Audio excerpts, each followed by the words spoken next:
Those on Zoom and those here with us in the room. I am Senator Elena Parent, and I am delighted to call this study committee meeting about the restaurant industry and food delivery apps to order.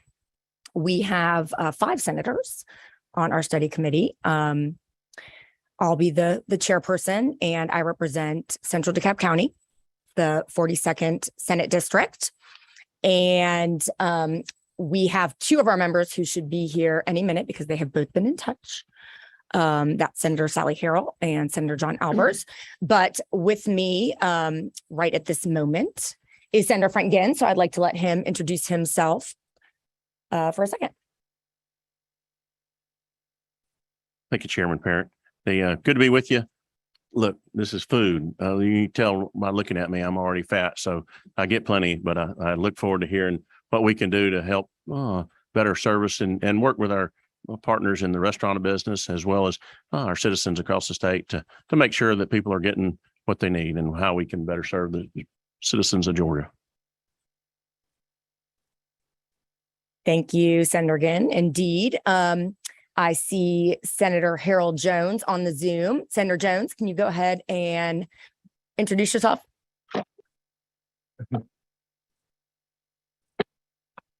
Sorry about that. How you doing? This is State Senator Harold Jones out of Augusta, Georgia, represents District 22. Looking forward to this committee hearing. I've been interested in the area of food delivery service and food in general for the state. So look forward to this committee and further recommendations we have. Thank you, Senator Jones. And we'll let our other 2 members introduce themselves, take a quick second to do that once they arrive. But just by brief way of background, I became interested in some of the specifics and some of the issues facing our restaurant industry during the pandemic. Of course, we all know that during 2020, everything shut down. And for an industry like the restaurant industry, when you cannot have people come avail themselves of your establishment, that is obviously going to be an extremely difficult situation to try to navigate. Hello, Senator Albers. You only missed a minute. So in fact, why don't you take a second to get settled, and then I'll have you introduce yourself. Okay. All right, then. We all know you. What microphone number are you, Senator Albers? All right, you're on. Well, thank you. Good morning. It's great to be here. Sorry to take a call before this. Thank you, Chairwoman Parent. Excited about this meeting today. I know we've got one of my constituents who's going to testify as well. And I look forward to working with you. And I'm honored to represent the 56th District, which is part of North Fulton, Cobb County, and Cherokee County. Thank you, Senator Albers. So I was just giving a couple brief remarks about why I filed the resolution to do this study committee. So obviously, when restaurants were shut down, this is already an industry that we all know. I think most people understand, and certainly learned senators, that you've got thin margins, and it can be a restaurant can be not profitable pretty easily. And so a situation like the pandemic obviously was going to create a lot of strain and stress. I started reading a few articles and noticed that some legislators and council people in other jurisdictions around the country were taking a look at the intersection at that time of delivery apps and the restaurant industry. Symbiotic, obviously, but also in a situation where restaurants could not be open for in-person dining.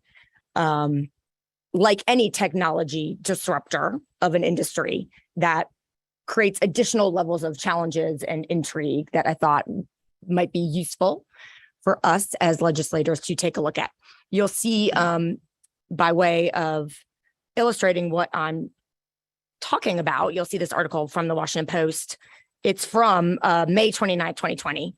Restaurants are barely surviving. Delivery apps will kill them. So I filed a bill in 2021, and it was heard in Chairman Walker's committee, Agriculture and Consumer Affairs.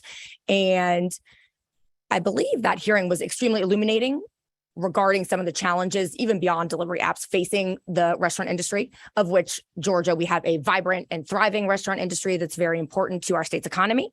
And so that hearing was very interesting, very illuminating, I think, to every member of that committee.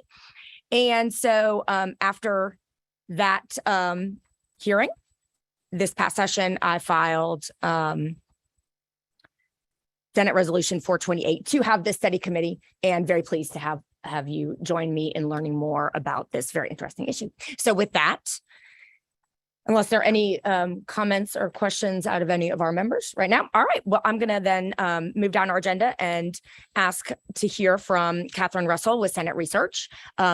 Before she gets going, I do wanna just quickly thank Catherine. She has been just so on top of getting us organized for this study committee.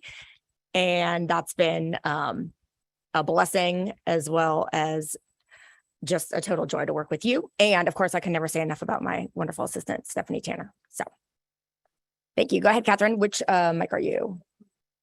I think so.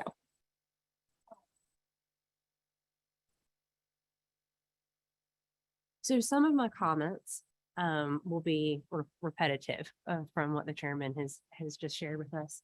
Are you able to pull it up? Okay, thank you. I'm not used to speaking. I'm used to being in the background. What I was saying is that this is just a little bit of a background presentation, and some of it will be a little bit repetitive of what the chairman has shared with you guys. So I'm Catherine Russell. I'm a senior policy analyst for the Senate Research Office, and I've been assigned to this study committee. So I'm going to talk to you a little bit about the origins of kind of how we got here. So next slide, please. So as was mentioned earlier, the Senate Study Committee was created by Senate Resolution 428, which is included in your folders, members, if you're interested in reading through that. The resolution creates and tasks this committee with undertaking a study of the conditions, needs, issues, and problems centered around and related to the delivery of food using computer and phone applications. The resolution explains that the delivery app business practices, contract liabilities, commissions, and fees are not transparent so far to restaurants and to consumers, and that this is something that was deemed to be important to the legislature. Next slide, please. So there has been previous legislative action. Chairman Parent introduced in 2021 SB 205, and this bill was pretty targeted and specific. There's a bill summary in your folders if you guys are interested in reading through that, and I'll make it available to any other members of the audience if they're interested. So this bill prohibited third-party delivery platforms, or I think they've also been called apps kind of interchangeably. It prevented them from charging a fee that totaled more than 15% of the purchase price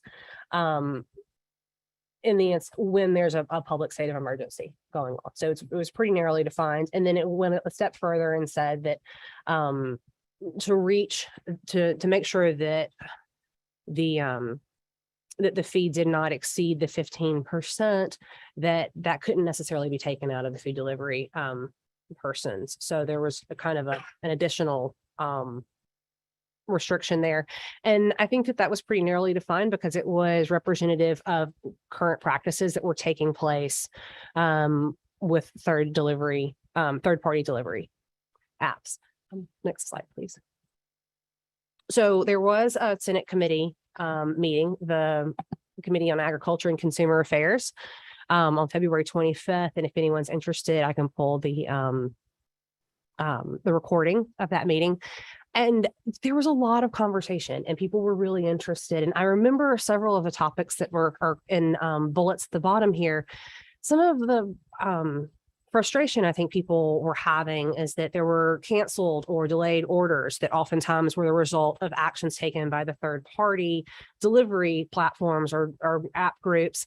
And the restaurants it was perceived that it was the restaurants that were either canceling the orders or were delaying the delivery 2 or 3 hours. There were comments about how oftentimes portions of the meal, such as the desserts, would go missing, then there would be accounting differences, and that those chargebacks oftentimes would result in the restaurants operating at a loss. There were a couple of other things, but I think that really the crux of the conversation is that you have this free market, you have this emerging technology, and you've got multiple parties that are contracting and trying to figure out how to work together. And then, the question is, okay, at what point does government step in and say, you know what, you aren't actually being able to contract in a way that's fair because one group has stronger leveraging power than the other. And I think that's ultimately what the conversation boiled down to. But what I've presented here were specifics that were given to our committee. Next slide, please. So moving forward, as you guys have this conversation, we have an anticipated study committee schedule today, then August 6th, then November 1st. So hopefully today we will hear from the Georgia Restaurant Association members and some public comment, sharing with us their perspective on some of the conflicts. And then hopefully in October, we'll hear a little bit from these third-party platforms and have some comment and potentially, a rebuttal if further conversation needs to be had. And then November 1st, we would like to have a report ready for members to vote on, and that will be available to the public shortly thereafter. But if anyone is interested, that meeting will not have testimony or public comment, just as a matter of procedure. Next slide, please. This was much larger on my computer. This is contact information if you would like to get in touch to give testimony, or if you have questions. Oh, thank you. You can contact Stephanie Tanner, or you can contact me. I'm Catherine Russell. I'll be around for a little bit. And the email, if you can't see it, is catherine.russell@senate.ga.gov. Very complicated email. But those. No, November 1st. Obviously, that can be changed as members of the committee may need it to be.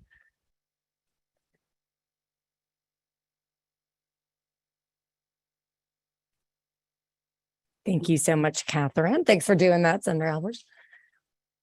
All right. Now we are all ready. We've heard the background and we're ready to dive into the meat of our agenda. So without further ado, I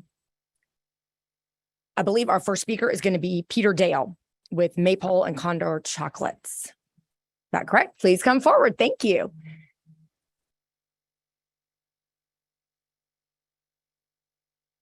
What's the microphone number on that, Mr. Dale? Oh, yeah. Thank you. All right. We're so glad to have you with us today. Mr. Dale, please go ahead and introduce yourself, and then you can launch right into what we need to know. Well, thank you, Chairwoman Perrin and committee members, and my own Senator Yin is here. So it's a pleasure to be here. My name is Peter Dale, and I'm a chef and restaurateur.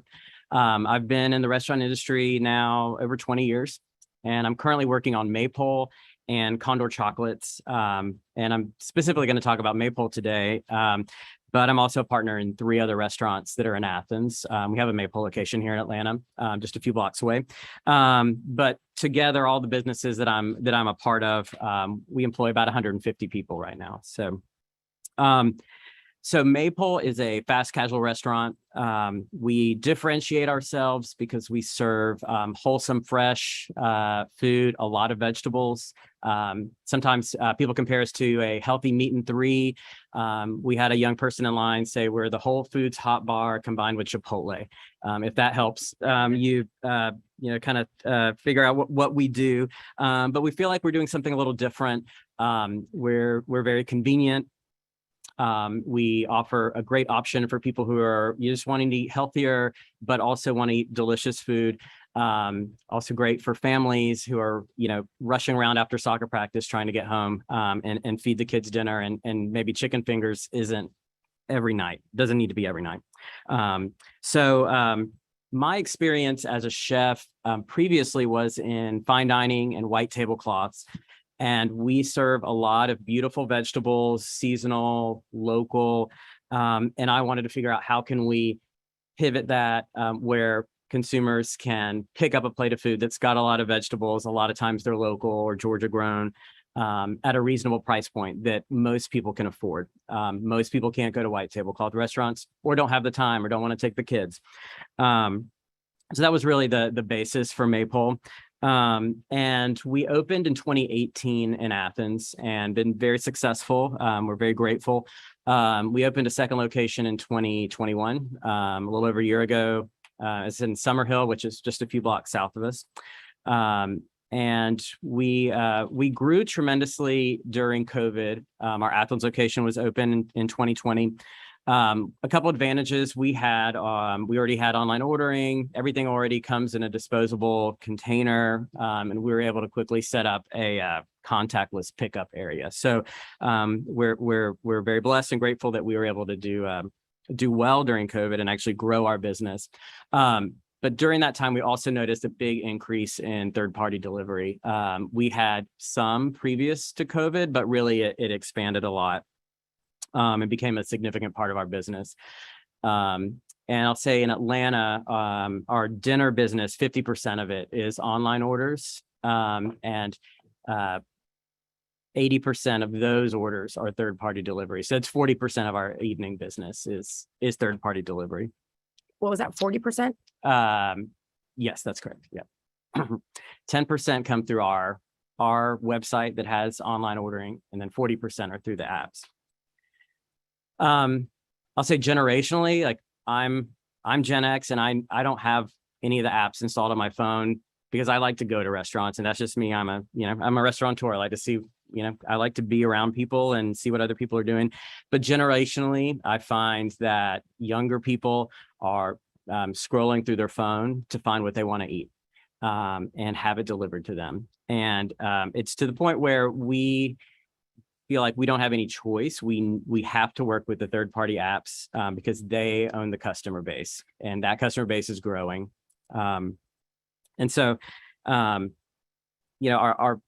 feeling is that those apps have all the power in this relationship, and it does need to be a two-way relationship.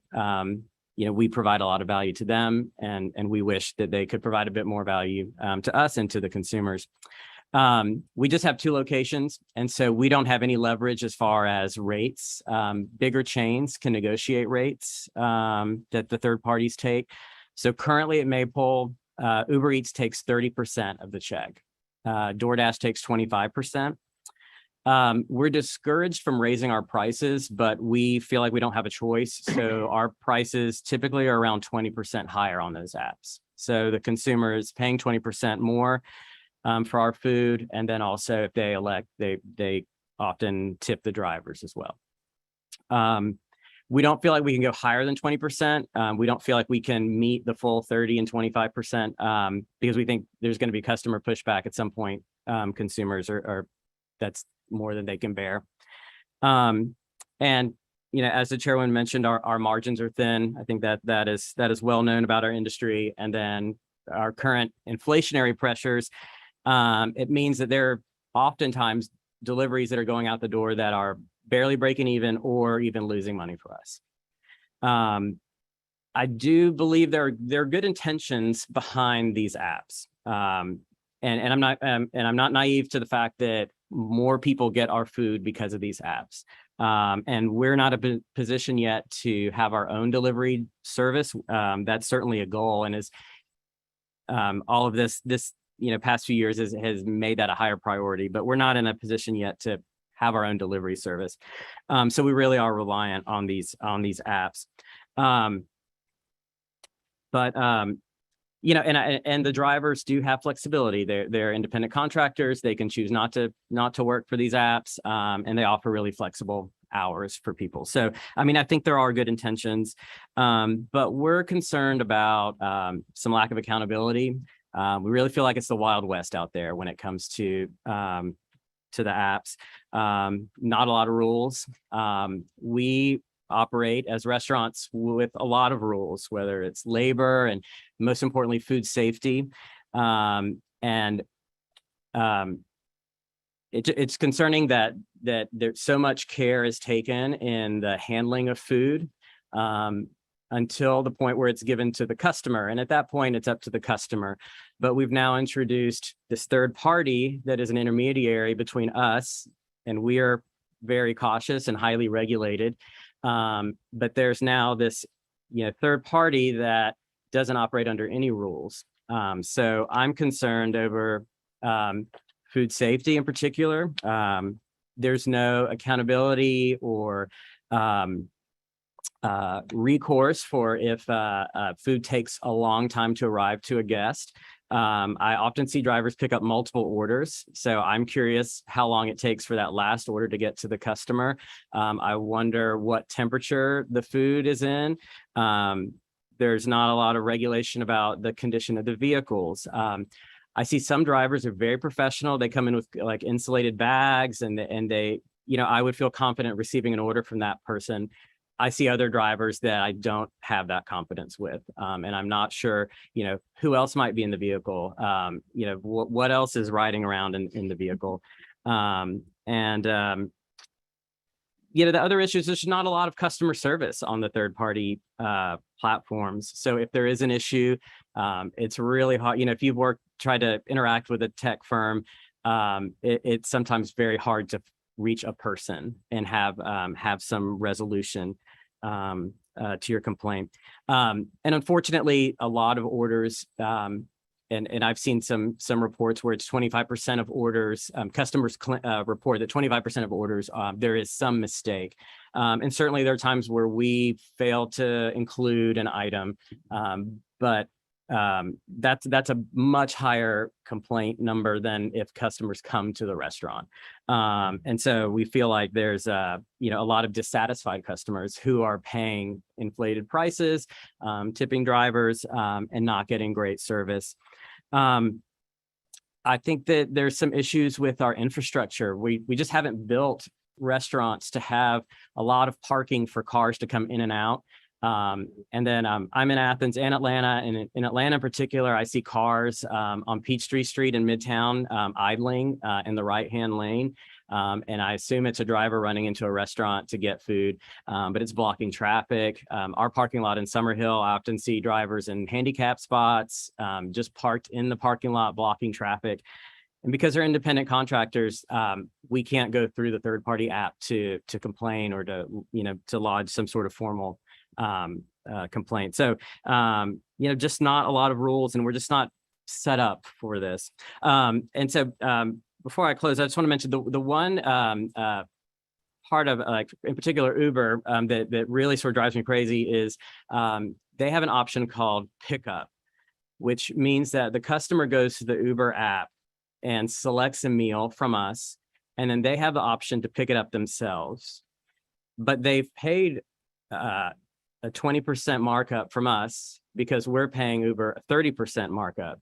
And the customer is still coming to the restaurant and picking the food up themselves. There's no Uber employee involved at all or a driver. And so customers are paying much more for seemingly no service. And so that one isn't a particularly egregious situation to me.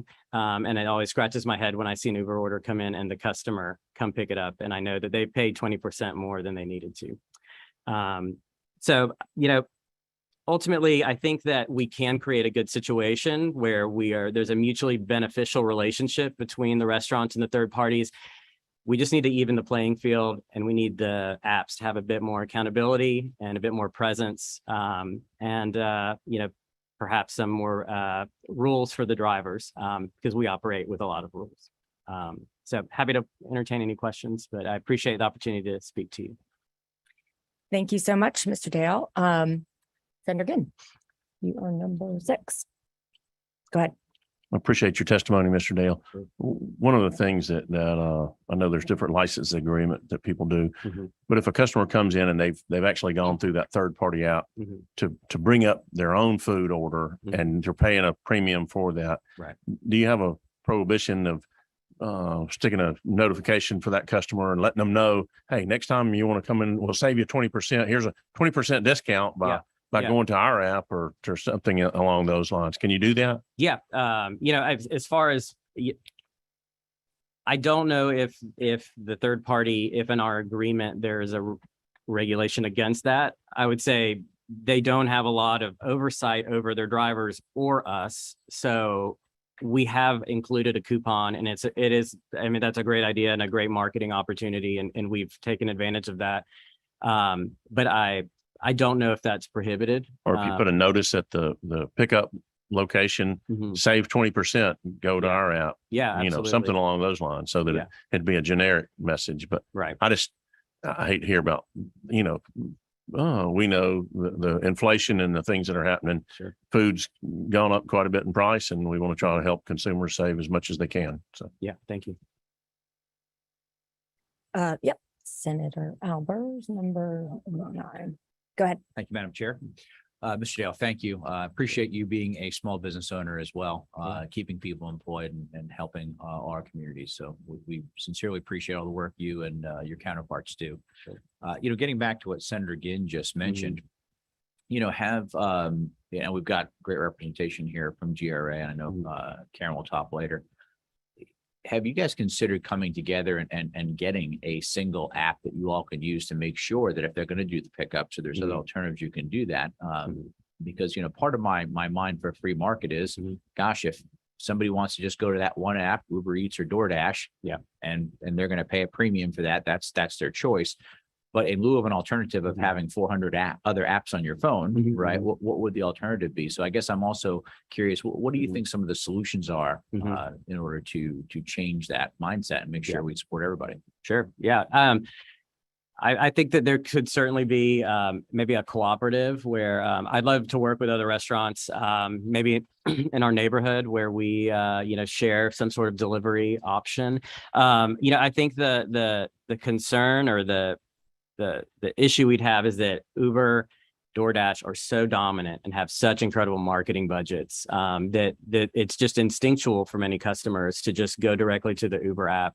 And that's why we feel like we can't not work with them. And as I said, we'd love to have our own delivery service. And I know that that's going to happen at one point. And there's also opportunities where restaurants could, perhaps with the GRA, we can work on something to create a platform. But it would, take time to develop, to get people signed up, and then also to gain favor with customers. But I think that's certainly a potential. I think it's a good idea. Yeah, certainly. Do you have any other ideas or thoughts specifically? We actionable steps, because I'm weighing what's the free market versus how do we protect businesses, right? And I think there's a delicate balance there. Sure. There's a couple of things that I think really fall under, Department of Health regulations. I think that, hot food should travel in some sort of insulated container, so that also doesn't come in contact with whatever might be in the driver's vehicle. Because we operate under lots of health code rules, and in Athens, I've spoken to our health department, the director, many times. And the rule, their view is that these rules are in effect until the customer takes possession. The customer is now taking possession at their door, not at our door. So, I think that there's some concerns there, and there could be some amendments made to the food code that helps ensure that food gets to its destination safely. And then as a result is at the proper temperature, the customer's getting a good experience. We serve a lot of mac and cheese, and nobody wants cold mac and cheese. And so I want to make sure that it's like warm and, going to make you feel good. Great. Thank you so much. Sure. And ask. What was 6? Senator Ginn. if I could, you mentioned the customer. Mhm. And one of the things that I asked our chair, and we're a little confusing, Mhm. because you're paying an extra, or the end customer is paying a higher percentage. Mhm. Who's the real customer for your restaurant? Is it one of the delivery companies Mhm. that's actually paying you? And then the end customer, the one that's actually going to consume the food, is using a third party to deliver that food to them. Mhm. Who's, tell me how that arrangement is made. Who actually pays you Mhm. for the food that you're selling? We get a check from the third party apps. And so that happened. It depends, but typically we get a check weekly for the orders for the previous week with the deductions. So your customer is the third party delivery company. Yeah, that's where the revenue comes from, but without the customer electing to choose our food, Without that check's not- their customer electing to choose your food, then you got an issue. But Sure. your customer is actually the third party delivery app. Yeah, correct. The end consumer pays the third party app. The third party app pays us. Senator Jones.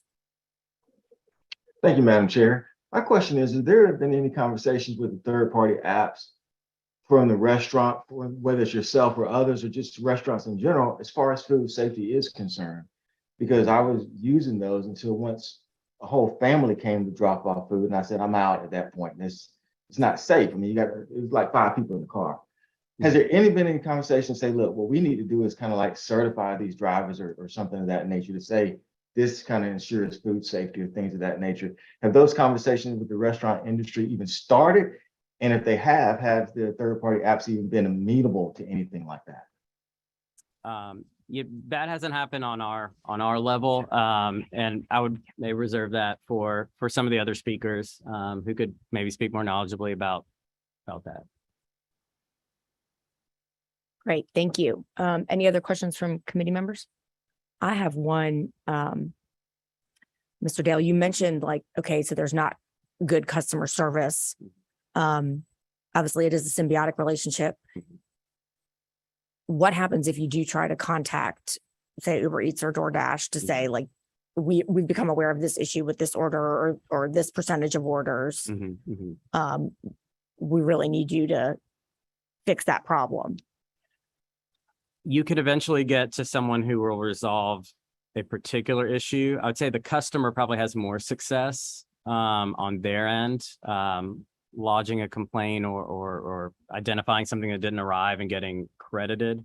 But it is harder to speak to anyone in authority who has any can make bigger decisions. It's typically, a call center, and it's someone who's only prepared to speak about a specific order and not bigger issues or, and unfortunately that dynamic is that they're really big and we're really small, and we have to work with them. So at the moment, they don't have to provide a lot of service to us, in my opinion. All right, thank you. Anything else you want to share? All right, well, thank you so Yeah, thank much. Very much appreciate you being here and your great restaurants here and in Athens. Next, we're going to hear from Brian Husky, who has joined us on Zoom. Mr. Husky, please introduce yourself and take it away. Thank you, Chairwoman Parent. I appreciate it, and other committee members for allowing us this opportunity to have a conversation with you about this.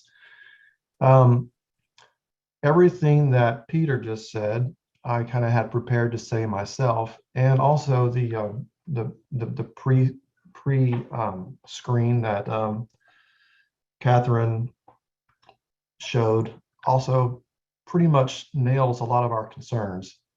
So I'm going to try to revise my notes and not be redundant. I will say that the positive aspects of using a third-party delivery app, it was a lifeline for us during the pandemic. When the dining rooms were closed, we really didn't have much of an opportunity to sell our food. We have 3 brick and mortar restaurants, 2 in which are the same brand in Savannah, Georgia. The downtown location, B. Matthews, which has been open since we bought it in 2006,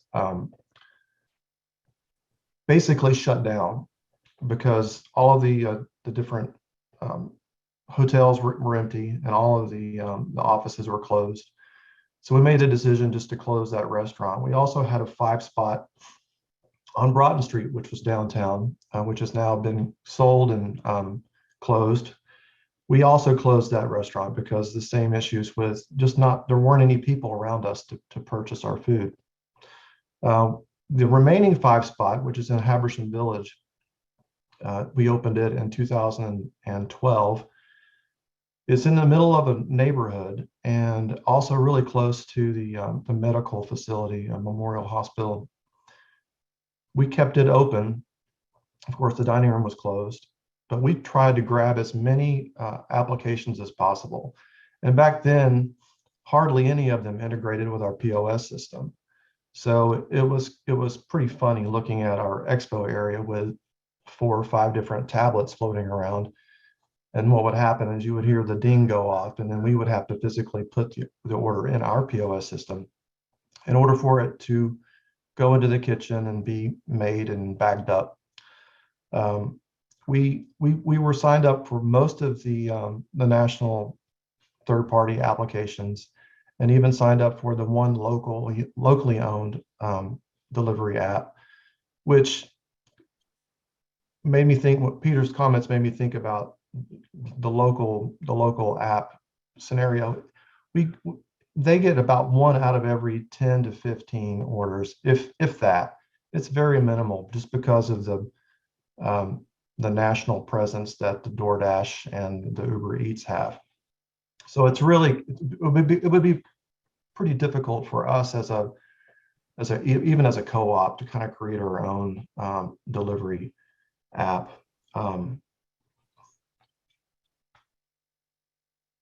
But between those delivery applications and also our food truck, we have a food truck that was in the neighborhoods pretty much every day for lunch and dinner.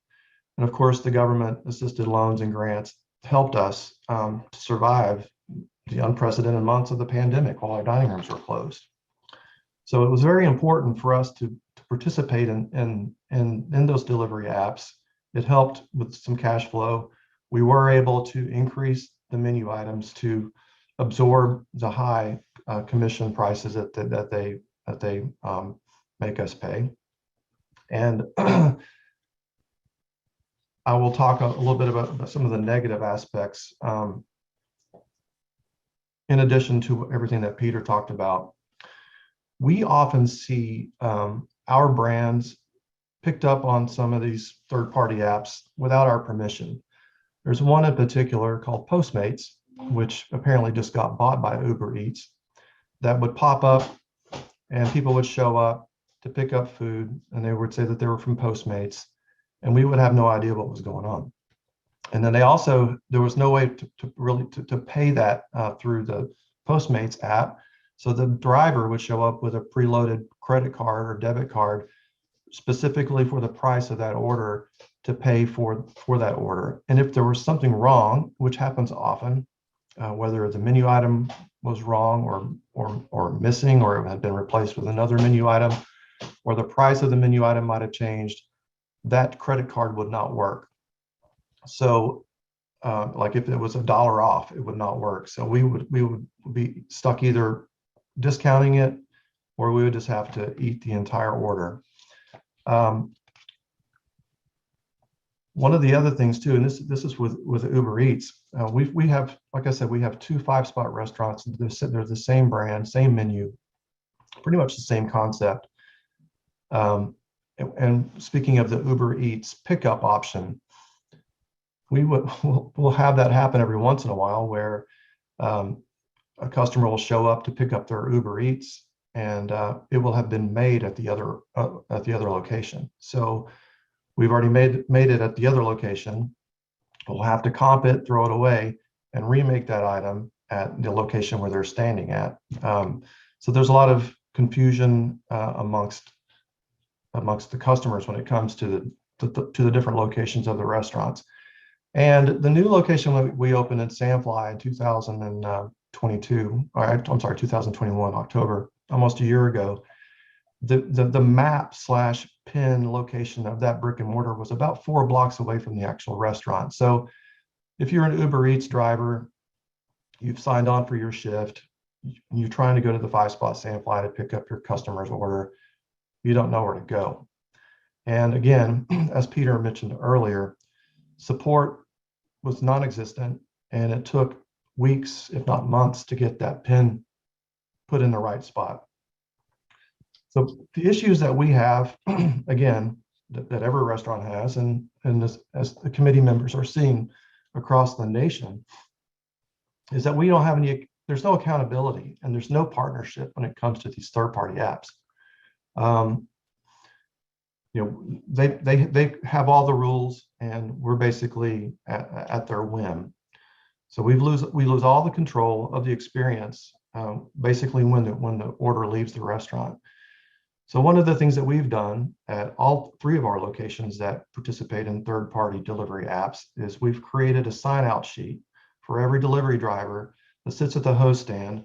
So whenever they grab the order to take to their customer, their end user, they have to sign off that the order in the bag or the package is accurate.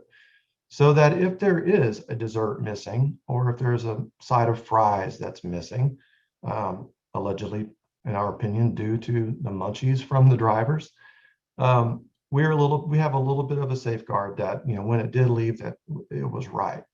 And we spent a lot of time, energy, blood, sweat, and money trying to guarantee our brand reputation. And as Peter mentioned earlier, you know, whenever that third-party delivery driver takes the food out of our restaurant, we have no control over it. We don't know how it's going to get there, when it's going to get there, and if it's going to be accurate. We don't know the conditions of the cars that they're being delivered in. To Senator's comments earlier, we don't know if there's a family residing in the car. We don't know if there are dogs in the car. We have no idea. So again, we are a very highly regulated industry, and we have, you know, business licenses we have to apply for. We get periodic inspections from the local health department, and we're, you know, we are accountable. And it just seems as though they get off pretty much scot-free. And whenever there's a problem, it's hard to get someone to come to answer that. And I will mention too, the issue of creating your own delivery service. You know, we're suffering from a substantial secondary pandemic, which is the staffing pandemic. We've had to park our food truck because we can't staff it. So the opportunity for us to create our own delivery service is pretty much, there's no way we can do that, just from insurance, but mostly for staffing reasons. That's really all I have. I don't want to be redundant because a lot of my notes had the same things that Peter mentioned, and he was very thorough, and I appreciate that. Thank you so much. Senator Albers. You're on. Thank you, Madam Chair. Brian, thank you for your testimony today. We greatly appreciate it. I see 2 issues really coming up right now. One is the concern about the transport of the food, right? No different than the regulations you have both in your restaurant as well as your food truck, right? So how is it being delivered? That certainly is a public health concern, right? And then the other part obviously is the cost. You know, I was just Googling it for a moment just to see, you know, over time how a little bit of public encouragement and downright shaming for businesses have helped them to make better decisions over time. And I'm wondering, you know, as part of the output of this, a consortium of restaurants, not just in Georgia, but around the country, to say, okay, Uber Eats, DoorDash, and the top folks, everything should be cost plus. Do that to take care of the folks who are actually feeding America. And say, look, this is our cost. You can add whatever you want to, and the individual will pay for that. But don't hurt our business in the process of growing yours. And I'm sure that this angst is happening across the nation, if not the world. So I'm just wondering, with your counterparts and other folks, has that ever been discussed? Not to my knowledge, but your point is valid. And, you know, I think people are getting used to the convenience of delivered food, which kind of goes against everything that we learned back in the, 80s and 90s when we were watching restaurateurs and learning the tools of their trade. But we as restaurant people, we're always having to adapt.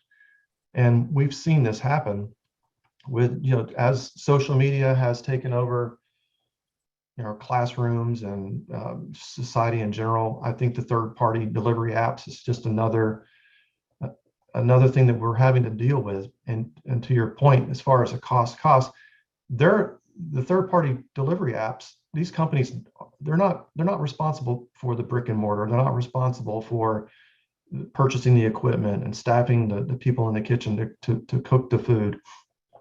They're all scot-free. So it's, in my opinion, it's an unfair playing field, and I don't know how we can legislate our way out of that.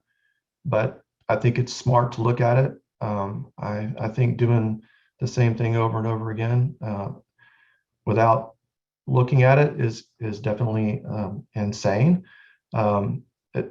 And as Karen will probably mention earlier, because she mentions in every meeting that I've been with her, the actual thin margins that we have as restaurateurs. If someone throws an extra 20% or 30% on us,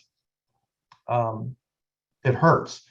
And also something else, when it comes to to-go food, in order for your brand reputation to be intact, you can't just really throw food into a 2-cent styrofoam box. We as a company have made a conscious effort to spend more for to-go boxes and containers and utensils and bags. We're trying to be as eco-friendly as possible. That was our push going into 2020. And we had a really nice line of to-go products that were eco-friendly. And as soon as the pandemic hit, we decided to stick with it. We try not to serve anything in styrofoam. Everything is in a high-end plastic. So I guess the good news, if the food does show up and it's cold, they can easily throw it in the microwave and nothing will melt. I don't know if that answered your question, Senator, but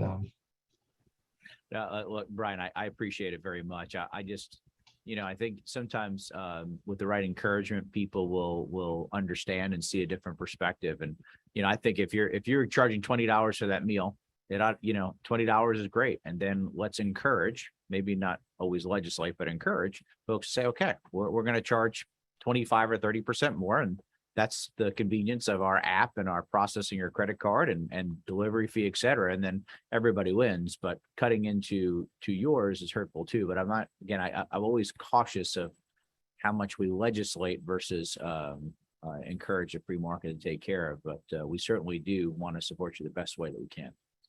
thank you. Thank you, Senator Albers. Any other questions from committee members? I have a question, Brian. If a customer has something wrong with their order, do you think that they and decide to do something about it?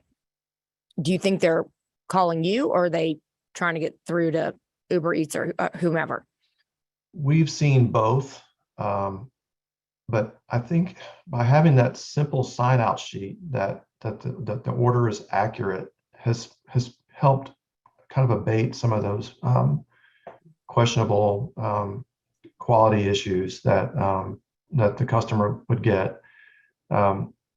And there probably should be more of, I would encourage everyone who's participating in these third-party delivery apps to do the same thing, because it has helped us. But I can honestly say that I haven't seen very many chargebacks come through the third-party apps. I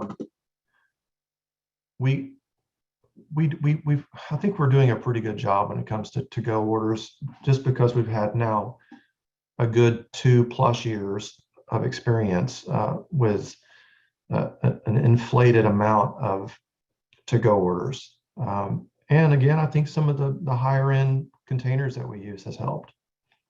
Yeah, good point. So when you mention the chargebacks, that's if the customer has reached out to the third-party delivery company and complained, Yes. and then they bill you back. Yes, and also the third I know party. I talked about that. The Uber Eats also has they have a reputation part of their or satisfaction part of their process, where at the end of the experience, the guest can leave a review. And from what I can tell, it just goes onto the Uber Eats. It stays on the Uber Eats platform. It doesn't really go out to the TripAdvisors or the Yelps or the Googles or the Facebookses. And so it's pretty much contained in that realm or atmosphere, if you will. And again, we're very conscious of our brand reputation. We spend a lot of time and money. I have a director of communication who is watching me right now. Her job is to manage our brand reputation across all spectrums for all of our locations, including the bar. So, we're very sensitive to those things, and we're also sensitive to the chargebacks. That's a whole other ball of wax when it comes to the chargebacks, because as an industry, in my opinion, I think I might be batting 100 when it comes to chargeback success, and that's across the delivery apps and also just from Joe user coming in and complaining to his credit card company that he was wrongfully charged. It's hard for us as restaurateurs to get our money back if it gets that far, but that's a whole other ball of wax. All right. Thank you so much. Any further comments? Questions? Nope. All right. Well, thank you so much, Mr. Husky, for all of your work in Savannah area and for joining us today. Thank you. My pleasure. Tony, very much. Thanks. Next, we will have the honor of hearing from Mr. Ryan Pernice with RO Hospitality. Ryan, if you could introduce yourself and tell us a little bit about your business and provide us with your testimony, that would be amazing. Thank you. You are on mute, though. I joined on the phone and on the online, so I wanted to make sure everyone could hear me. Can you hear me now? Yes, we can hear you. Okay, great. Thank you so much, Chairwoman Parent, for the opportunity to speak. Other council members, I appreciate y'all having me here. My name is Ryan Pernice. I own 3 restaurants, all in North Fulton, that are on delivery apps. There's a 4th restaurant that just opened a couple months ago that is not on any apps. So the 3 restaurants in question are Table & Main in Roswell, Osteria Matone in Roswell, and Coalition Food and Beverage in Alpharetta. So to give you a little sense of the timeline of our takeout journey. So Table & Main opened in 2011, Osteria in 2013, and Coalition in 2018. So we've been operating as a company for over 11 years at this point. Pre-pandemic, we had maybe 2 to 3% of our total revenue that was based on to-go. Our restaurants are a little more fine dining. I won't call them fine dining, but they're a little more fine dining. So takeout wasn't really a part of our lives before then. Of course, things happened, and we went from basically closed to 100% of our revenue was on takeout. Immediately after we reopened in summer of 2000, we had about, I would say, we opened the restaurants and we were about 25 to 30% was takeout. As time went on, we're currently back to 8 to 9% of our total revenue is takeout. And that's where we've kind of leveled off. So pre-pandemic, 2 to 3%, not really part of our lives.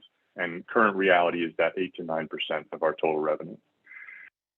Pre-pandemic, we were only on phone only to-goes. So if you wanted takeout from our restaurants, you had to call in, take an order, come and pick it up.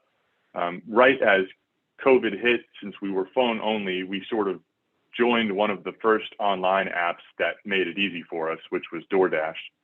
It became immediately clear how much money we were going to have to spend on DoorDash. So we pivoted pretty frantically to change our entire restaurant's point of sale to better accommodate internal online ordering. So in other words, instead of ordering from DoorDash, you could go to our websites, place an order, and come and pick it up yourself. And that was really helpful in not having to pay some of those fees my colleagues have mentioned. Then we didn't really love DoorDash, so we kind of kicked them out. We switched to Uber Eats, and our current situation is that Osteria and Table & Main are on Uber Eats exclusively, and Coalition Food and Beverage is on both Uber Eats and DoorDash. So that's where we're at today.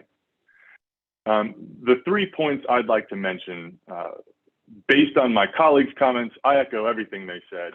Our initial commenter did a great job of giving kind of an overview of where we're at as an industry. The 3 points I want to mention are food safety, which is of paramount concern, clarity, control, and accountability, which would be the second point. And then I do want to touch on cost. So food safety, the number one thing I'd like to hit that is maybe even a little more of a highlight for us is the issue of allergies. So as my colleagues have mentioned, we have a lot of licenses. We have to go through training. We have all these regulations surrounding our ability to take care of safely people who come in and say, hey, I have an allergy. Well, we don't have that back and forth with the consumer. And on Uber Eats, on those portals, when that order comes to us, the online ordering systems haven't done a great job of helping us elevate things like allergies or even preferences to a high level on our screen that we look at. So when we get an order, you have to kind of scroll through this screen, and the allergy is just a single line of text that could well be missed. So things like allergies, we don't have all the context that we do in the dining rooms when a guest comes and says, hey, I can't eat shellfish, whatever it is. I would look for a little more give and take for the online apps, third-party apps, to help us take care of our mutual guests in saying, look, if someone orders an allergy, we've got processes, redundancies, protocols in the restaurants to handle that, make sure we can service that guest safely. The online apps don't carry the liability, so I don't think they care. Allergies on a ticket should be highlighted, should be bold. There should be a flashing light and a siren that goes off, so we both know, okay, this guest is going to be taken care of. I do want to echo concerns over car cleanliness. You know, it's August in Georgia. I don't know about you, but my car is really hot. So we'll have an order taker, a delivery driver, show up maybe half an hour before we've indicated that an order will be ready. And they don't seem to mind sitting in the restaurant and scrolling on their phone while we complete the order. But who else's order is sitting in that person's car in our parking lot in Georgia while they're delivering whatever we've got for them? Now on Uber, I don't know if you've noticed, but you can stipulate, deliver my order directly and pay a little more, or you can say, send it to me when you've got it. So just like Uber does carpooling, you can now do the same thing with online orders and say, you know what, it's okay if you come to me second or third. And then you don't have to pay as much. You might wait a little longer. The second thing is there's all manner of devices people use, drivers use when they come in and put the order in something. There are some more professional drivers who will have, it looks like if you've ever seen like pizza orders, you know, they'll have that cool bag that they open and it's like lined with aluminum foil or whatever, so it keeps it hot. Some drivers have that. Others just grab it and leave. And again, there's food safety concerns with how are we transporting this food to the guest? So those are concerns of ours. The second point is clarity, control, and accountability. These are concerns that we have as well. As my colleagues have mentioned, you know, the apps, the drivers, whether it's Uber Eats or the driver, they may mess up sometimes, but really very seldomly do I think the guest blames them.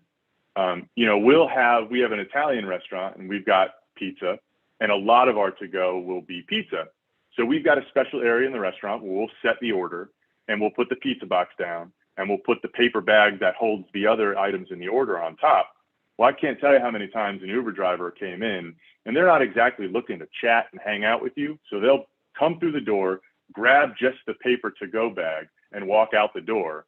And they'll be in their car down the road before we realize, well, you grabbed the bag, but it was on top of a pizza box you needed to take.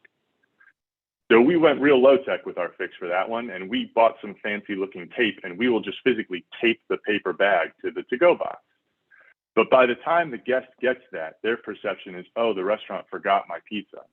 Well, as a colleague of mine earlier alluded to, when the guest calls back to say, hey, you forgot my pizza, A, we did not, but B, there's very little we could do to impact, refund, or try and salvage that guest when they're on the phone with us. We can't change their fee, what they were charged. We basically have to say, sorry about that, call Uber and deal with it, because Uber has to handle that transaction through their app. which I think is frustrating and pretty poor customer service. So because we're in the hospitality industry, we try things like, you know what, here is a gift card. You know, my name's Ryan. Here's my phone. Here's my email. Let me know when you're ordering next time. I'll make sure it goes perfect. But I do think the apps should have more accountability and ownership of that piece of the transaction that they own. The other thing I'll mention is it's a software app, right? And as any of us who use software know, sometimes Zoom doesn't work the way you thought it would. So I do think that there are some glitches in the app that result in potential food safety issues, or certainly consumer protection accountability issues. And one example is I'm the owner of the 3 restaurants.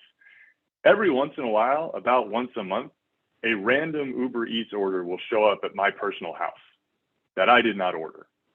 And the Uber driver will show me the order, and it's for someone I don't know, but it'll have my address in there. So I don't know where in Uber's computer they have my personal home, probably when I filled out the contract. But somehow that's resurfacing and getting glitched into this person's order. And I've spent hours at this point with Uber on the phone trying to run this down, but the call center customer representative they have me talking to doesn't really care and can't help me resolve the order. And it still happens as recently as last week. You know, baseline, I just think that's weird, but it shows that the apps don't have complete control. Another colleague of mine used the phrase the Wild West. I think we should bring a little more order and accountability to how their transactions are being processed. And the last example I'll use about this issue of greater clarity, control, and accountability is Postmates will just add you to their services without your knowledge, which results in drivers showing up saying, I'm here to pick up a Postmates order that we have no record of. And one time on the phone, as we're trying to satisfy a guest who had ordered through Postmates, Postmates had listed a menu we hadn't used for a very long time. So at our restaurants, we changed the menus with some regularity. Postmates has added us to their service and included the wrong menu. And when we informed the driver, we no longer have that dish you'd ordered, his exact response, which we've shared a lot because it's funny, is we'll just put any meat in there, is literally what this driver said to me. So again, they don't have the liability. They don't have the ownership or accountability. Their drivers, who are independent contractors, not employees, really have no motivation to have to care about that. And when I'm looking at a driver who tells me, just put some meat in there, you know, at that point, it's clear to me we've got to bring some additional order to the Wild West. And certainly as a business, we should have the ability to opt in or opt out of these services. And by the way, we've called Postmates and told them, please take us off your service about a dozen times in the last 10 years. Interestingly enough, the Postmates issue predates the pandemic. They've always done that. Okay, and the last issue is cost. Senator Albers, you and I have had conversations about hands-off regulation of business in the past, and I still agree with that. They publish their service fees. We know what we're getting into. And I don't think that it's right to say, hey, you shouldn't have to charge what you charge. I think as a business, you get to do that. You get to set the prices. And if you opt in, you've committed to paying that. I do think there can be some greater transparency. I do think it's useful for this group to understand that the fees are really high, but there is a sort of galaxy of costs surrounding just the monthly fee we pay. That's also instructive. You know, there's a service called It's a Checkmate that offers the service of integrating your point of sale with the online app. The benefit there is, as I mentioned, we change our menu pretty frequently. And if we pay this service, It's a Checkmate, which we do, It's a Checkmate will integrate your point of sale with Uber Eats such that it will then make sure what's featured on Uber Eats is what's featured in your point of sale. It is further instructive for this committee to realize that it integrates with your point of sale, but not entirely. And by that, I mean, sure, it will update the offering, but if, as often happens in a restaurant, what we call 86 something, so we run out of something. Hey, we had a run on Branzino tonight. We only had 20 and we're out of it now. We can mark it as 86 or eliminated or not available in our point of sale so that our servers aren't able to order it in the system anymore, but people can still order it online. So it's operationally tricky in the middle of a Saturday, whatever, as we're running the restaurant to remember, okay, I've got to go eliminate that item from Uber Eats because I don't want someone ordering it and then having to disappoint them. There's also better food photography that you either need to pay for or don't need to, but it affects your listing in Uber Eats. So Uber Eats, like any software, has an algorithm that decides how visible you are to consumers. And if you have better photos, my understanding is it boosts your visibility on their algorithm. There's, of course, paper goods, which, as my colleagues have mentioned, we put some thought into our paper goods. And at our restaurants, we choose to use ones that are biodegradable and environmentally friendly at greater cost to us, but that is another cost. Our paper goods cost used to be about 0.5% at our restaurants, and now it tops out at about 1.1, 1.2. There's whatever you'd buy to make your Uber Eats, DoorDash setup area look better. And then, of course, there's food waste. One issue that combines accountability and control, excuse me, with cost is that probably about 5 to 10% of the time, Uber won't be able to assign a driver to an order. This, of course, is driven by staffing concerns. So if we make an order, which, by the way, the app handles it such that by the time we understand that there's no driver available, we'll have already made the food. Now that food sits up at our host stand for however long until Uber cycles through its algorithm to find a driver. And in some cases, Uber will never be able to find a driver. They'll refund the guest and they'll tell us, hey, no one's coming to pick this up, which basically means we've kind of wasted that food. And while we do get a refund, I don't believe it's automatic from Uber Eats. So you do have to kind of chase it down if there's a problem and say, hey, Uber Eats, either a driver didn't come or, you know, there was some problem such and such with this order that we didn't mess up, but we made food and we didn't get money for it. You can get a refund through Uber Eats, but it's a pain. So my concern there would be, all right, well, I get staffing concerns, believe me, but if you know that you don't have enough delivery drivers in the area, why are you taking orders? Would be my concern. A couple other points that may be irrelevant, neither here nor there, but may be useful for this committee to know as you evaluate the issue. Could be interesting to know that Uber drivers can rate you as well. So when they come in, the Uber driver can rate you in the Uber Eats app, and that also impacts your algorithm. So if you, of course we're not, but if you're super nasty to the Uber Eats drivers, enough of them may rate you negatively that Uber Eats will push you pretty far down in the search returns. I also think it's instructive to know and repeat that we can't refund guests directly through Uber Eats. So if there is a concern, your driver left without the pizza, we get that call more often than not, even though we're not able to solve the problem.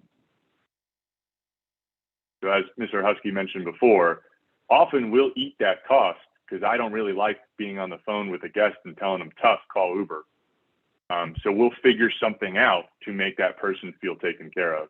And in some cases, that's me hopping in a car and driving an Uber Eats order out to you.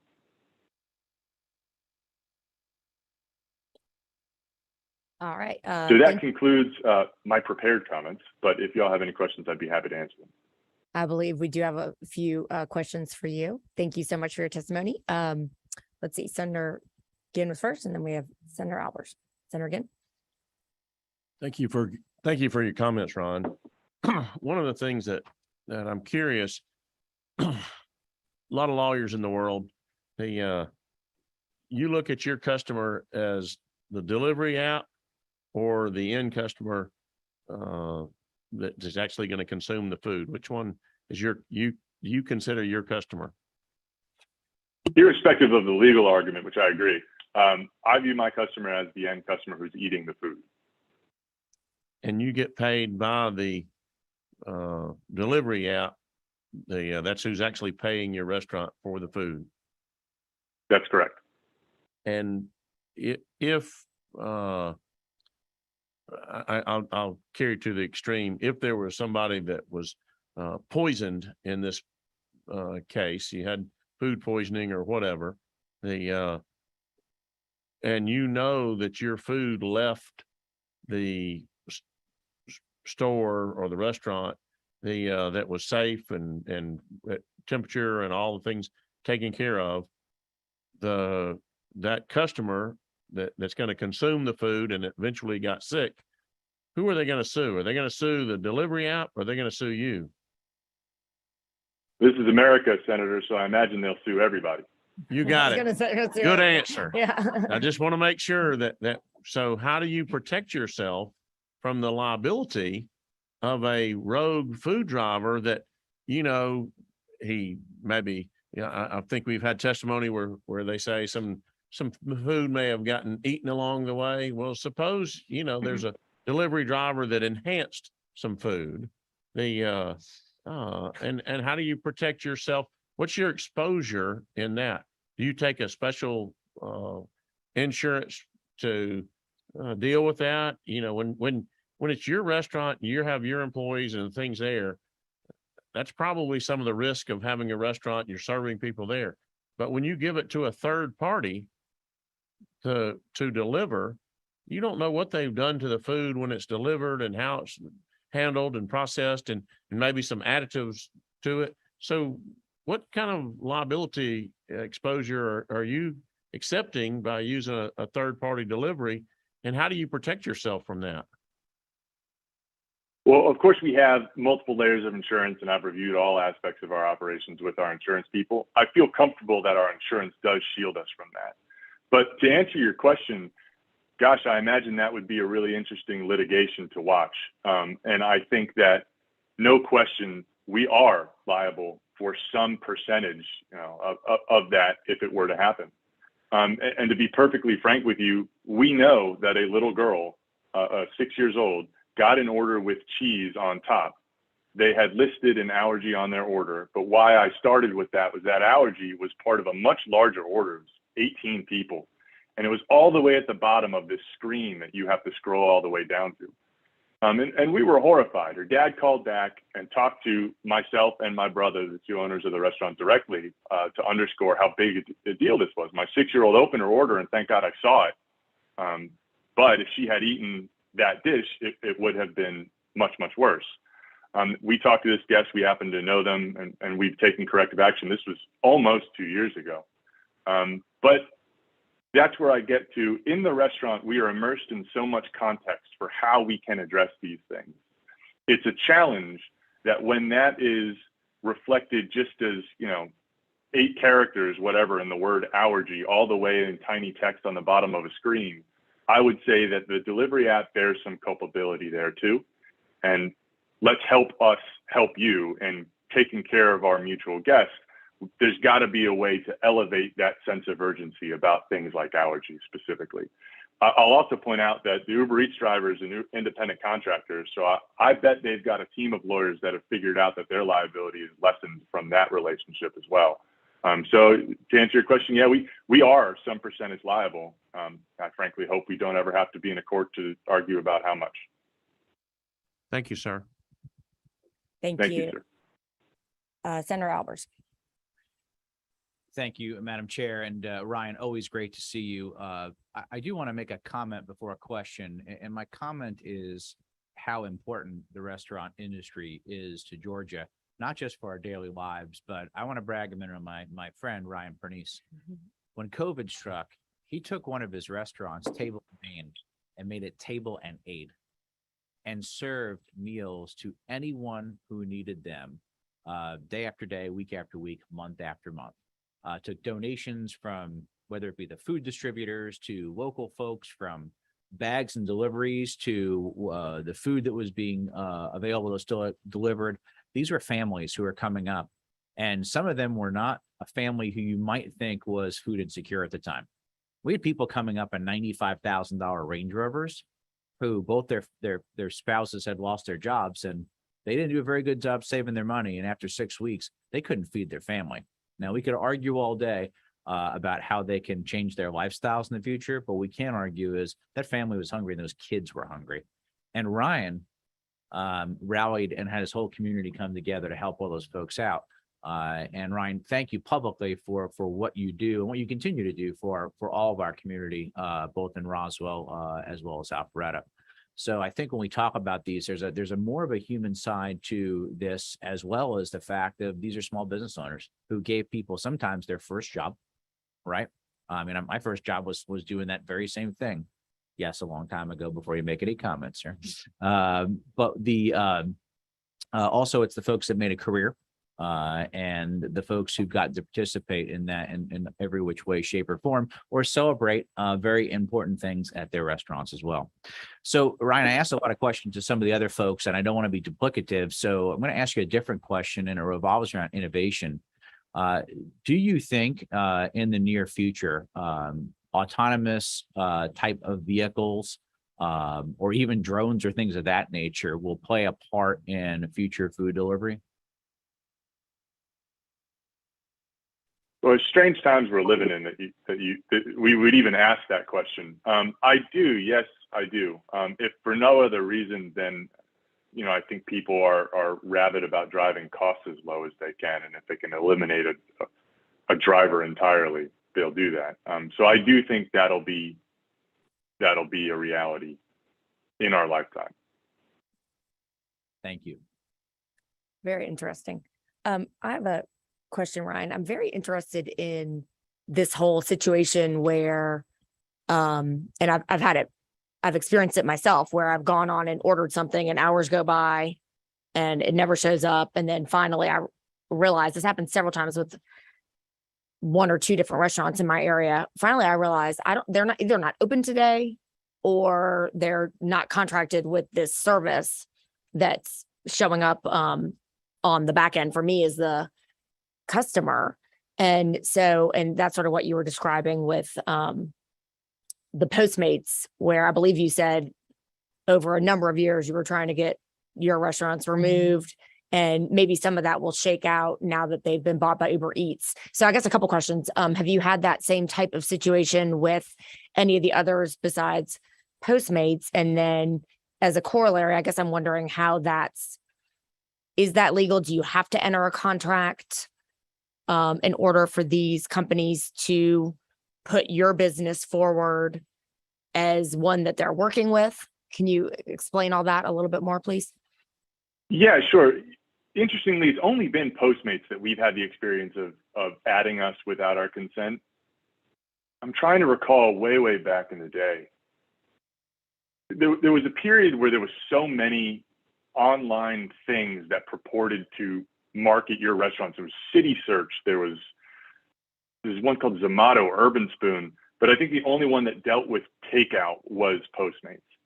And I gather from the fact that this problem is happening that it seems to be legal. I do think that there was a lawsuit that was in the national headlines. I don't recall when, against Postmates for this very issue. I don't know what happened to that, but in my memory, that is popping up that I think there was something. So it's worth a Google search for this committee, probably. But, going back to clarity, control, accountability, and even just how business should work for consumer protection, there probably should at least be an agreement, right? There should be some sort of contract, some sort of term sheet that establishes how your businesses will conduct themselves in that relationship. I think Postmates has tipped their hand that they're so arm's length that they're doing what my colleague described earlier. Is they'll pre-fill a prepaid debit card, which, let's agree, is just weird. It's a weird way to go about things. And then, they show up with a prepaid debit card for an exact amount to the penny of that order. And if there's any problem, like we don't serve the dish they ordered, if we try and just put some other meat in there, now the card won't work. Well, what do you do now? I don't even know who the user is at that point. Very interesting. So I mean, the times I've had an issue with that where I tried to order, I'm certain it was not Postmates because we don't have that one. So it was one of the others.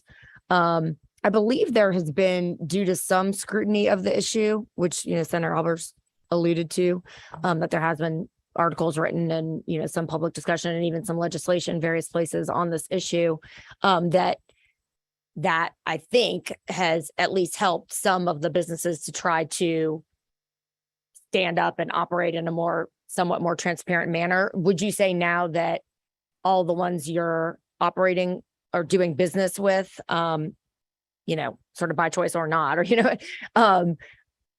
have a contract that they are following, that you're able to sign into and follow?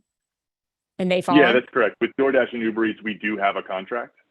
And it happened recently with Postmates at Osteria, I know for sure. So I know it's still happening. The ones we have opted into and do have a relationship, we do have a contract. Instructive to also mention, though, that, boy, getting someone on the phone to talk about the terms of that contract or service me as their customer is really very difficult. Yeah. Do you have ability to tailor the contract to your particular businesses? Within extremely limited scope. So again, there's sort of the 800-pound gorilla, right? We have very limited opportunity, and most of it is just by doing things that are probably not in our contract, but we do anyway. Like, it is outlined in the contract, you can't just arbitrarily raise prices on the menu items you have on Uber Eats, but we all do it because we've got to make money using this service. Interesting. Okay. Thank you. Any other questions or comments from the committee? All right. Thank you so much, Ryan. That was really helpful. I need to come test out all of your all's restaurants. Now I'm like, I've been spending the whole committee being like, when is lunch? I'm really hungry. That sounds delicious. All right. Now we will have the honor of hearing from Karen Bremer with Georgia Restaurant Association, well known to, of course, all of us on this committee.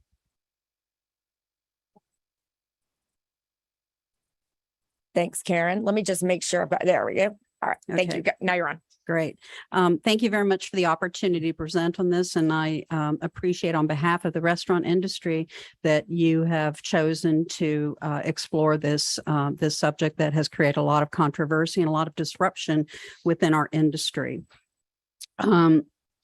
As a point of reference, because I'm going to go through some scenarios of a delivery service, because I created a delivery service back in the 90s here in Atlanta, and I'm going to reflect on that at one point. This year, I'm celebrating my 48th anniversary in the restaurant industry. So I have watched transformations going from, I think we used to chisel the order on a piece of stone or something.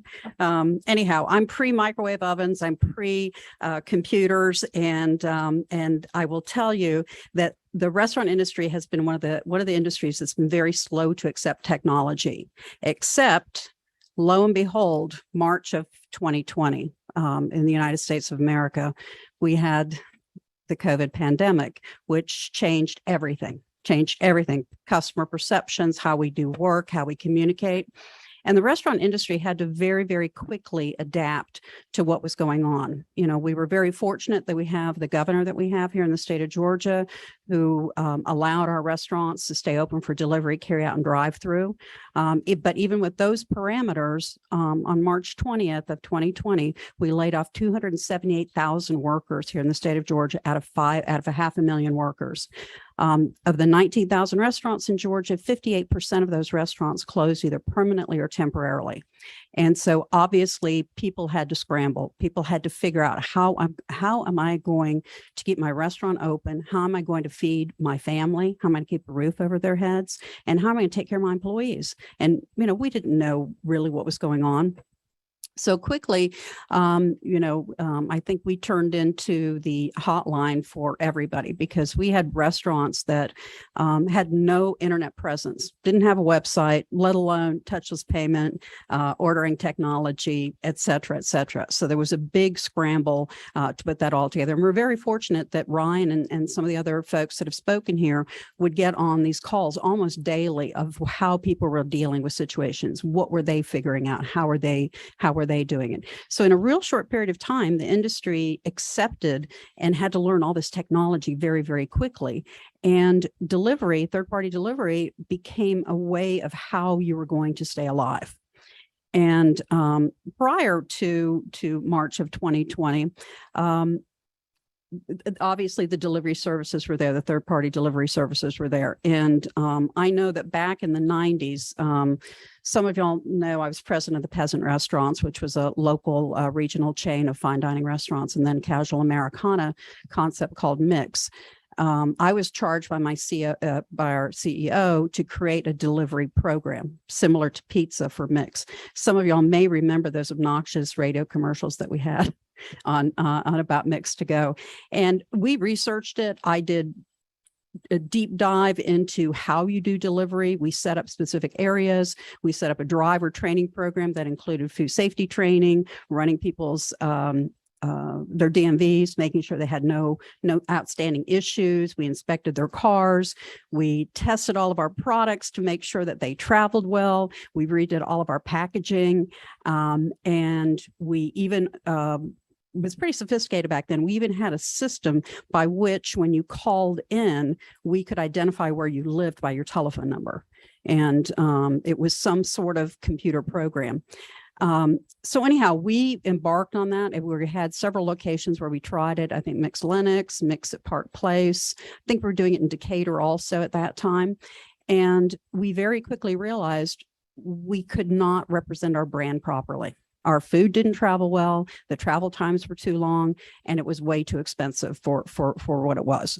And there were several companies that did delivery at that time, Zifty being one of them, where they would go pick up food for the restaurant for you. But I think that the general public at that time, the expectation was pizza or Chinese. Okay, now let's fast forward to where we are now. It's acceptable, and Americans will go get a steak dinner from their favorite steakhouse. They'll spend a couple $100 on dinner to go pick it up or have it delivered to their home. And through all of this, so many of these issues have come up and been reflected. And I'm going to go back through a couple points that some of these folks have gone through. And there's a number of issues, and something that really did not, that nobody really went into is the fact that when they sign that contract with a third party delivery, they are absolving them of any liability whatsoever. And I know that some of y'all were familiar with the legislation regarding mixed drinks to go. And it very specifically states that a third party delivery cannot pick up the mixed drinks to go and deliver them. And that was, I worked with the author of the bill very specifically because of the liability issue. A liquor license is a very important tool for a restaurant, for a full service restaurant. And it is a lot of responsibility to make sure that you don't break the rules, to make sure that you're not serving people obviously intoxicated or people underage. And it is a privilege to have a liquor license, but it's also the most profitable sector of your operating statement for your restaurant. And Ryan and some of the others alluded to the fact of the economics of the industry. In the past year alone, and this is not since 2020, just this past year alone, we've experienced 11% in labor inflation and about 14% in food inflation. Eggs in restaurants have gone up 248%. Flour's gone up 39%. And many of our supplies, plastic gloves that you see people wearing in the restaurants have quadrupled in price for a box of those things. And the margin in restaurants has traditionally been 6 to 4%. And we believe through our economic people that margin is about 1% right now for folks. So you got a lot of people teetering right now, still teetering. I believe that you're still going to see more restaurants fail in the next 3 to 6 months, particularly if this inflation continues. I believe it's being projected now that we're going to have 18% inflation. I heard that somewhere this morning on NPR. And so the industry is still faced with many challenges, as everybody talked about. The labor issue is a huge issue for us, huge issue for many other folks. But in dealing with the third party apps, they do not share their consumers' email, telephone numbers, and delivery address with the facilities where the food are from. They believe that information is theirs. It is not the restaurants. We would ask that these third-party deliveries not be able to list restaurants without prior consent from restaurateurs. I mean, that is just plain wrong. As you heard Ryan talk about, you have John Doe coming to your restaurant. You get the order for John Doe for fried chicken. And then somebody calls you an hour later and they're Joe Smith and they say my fried chicken, and you don't know who they are. You didn't make an order for this person. You made it for somebody else. And that certainly destroys your brand, destroys that trust and confidence that you have with your guest. The third-party delivery should not be able to use likenesses or intellectual property of a restaurant without the written consent. And we found out when we started looking at this several years ago that actually some of the third-party deliveries were did not even have a business license to operate in the state of Georgia. And we made sure that that was brought to the attention of the Department of Revenue, because the Department of Revenue actually changed the tax code so that that restaurant is selling the food to the third-party delivery so that the state of Georgia could collect their sales tax on that delivery fee. Because in Georgia, service charges are taxable occurrences. We also think that there's not disclosure about how much the tip and the gratuity goes to drivers at the end use. And there is still confusion on the whole sales tax issue and the remittance issue. However, the Georgia Department of Revenue does not start investigating any new taxation rules or laws until they've been in place for 3 years. So we're coming up on that. It's 2 years now. So we know that those will be happening in the future. And again, I go back to the liability issue. You're indemnifying this company. If they get in a wreck, theoretically, they can come back at you. The issue that you brought up, that somebody brought up about food poisoning. I know as a restaurateur, my food was always packaged with a label on it, sealing it with the item, what time of day, etc., with instructions about keeping it under 42 degrees, reheating it in an oven-proof container to above 160 degrees. Because I know as a restaurateur, getting a complaint in the middle of August if somebody got sick from eating their crab cake that they had yesterday as a leftover and left it in their car all day and then ate it the next day. Yeah, that's a true story. And the issue of food safety, our restaurants are required to have a certified food safety manager on premises all the time. Many of our restaurants require their employees to go through alcohol safety training and through food safety training. There's a product that we have called Food Handler that many chains and many independent restaurants require their employees to go through. As a restaurateur, I required all my employees to pass some sort of food handler course, as well as the managers and the chefs with the more advanced training with that. And because again, I have seen food being delivered with dogs in the car, cats in the car, all sorts of things like that. And then the latest thing that has come about that I want to make y'all aware of is is how these third-party delivery companies are actually vetting restaurants or vetting food. There is a new concept that came out of California called Chef, S-H-E-F, and some people have seen it on the DoorDash app. Chef is basically it is an app where I can make tuna fish casseroles in my kitchen with my cat crawling on the counter, and DoorDash can come pick it up and take it to your house. It's the application to become a chef producer of food is about 17 pages, and it's all self-attestment. You attest that you have gotten a business license. You attest that you have a sales tax identification number. You attest that your kitchen has been inspected. You attest that that you have passed food safety training. I'll tell you what, all my restaurants would love to be able to just attest that they have done something versus the hundreds and tens of thousands of dollars that they spend every year to license their restaurant and recertify themselves. And that concept of chef that's floating out there, I personally believe it's illegal here in the state of Georgia. And I think that the powers that be are trying to sort that out because nobody can figure out if it's an ag regulatory or a Georgia Department of Public Health regulatory. But I really hope somebody figures that out soon before we kill some people. And because people should not be preparing food in their home kitchen and then selling it to the public. That's wrong. Just plain wrong. Most people don't know correct food handling. Ask my husband when I make him sanitize everything between using knives. And so, you know, in summary, we're happy.